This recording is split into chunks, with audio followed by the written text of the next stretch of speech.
ودي واحدة سايبة الدنيا اللي هي تضرب تقلب، فقاعدة عادي كده عمالة تاكل بقى ومش هاممها، مفيش حد معاها في الشقة، براحتها تعمل اللي هي عايزاه.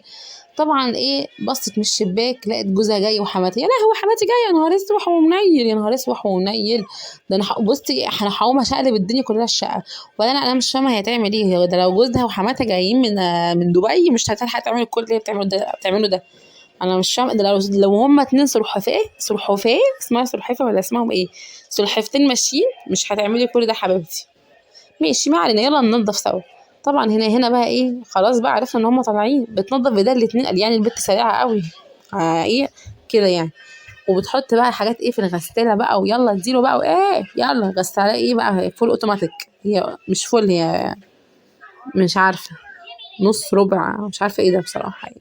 هما لسه طبعا ماشيين، وهي طبعا عمالة تعلق في الهدوم. ده انا باخد عشان اشيل الهدوم دي في ساعتين، وحياة ربنا مش ساعتين ايه، ده انا بقعد كذا يوم سايباهم على الكرسي. ما علينا. طبعا قعدت تنظف بقى وتنظف الشبشب، يا نهار ابيض مش شاطره برافو عليكي. وهم طبعا ايه، قعدت تجري هنا وهناك وهنا وهناك وهنا، يلا خلاص تحت البيت يا حبيبتي، بتعملي ايه يا حبيبتي.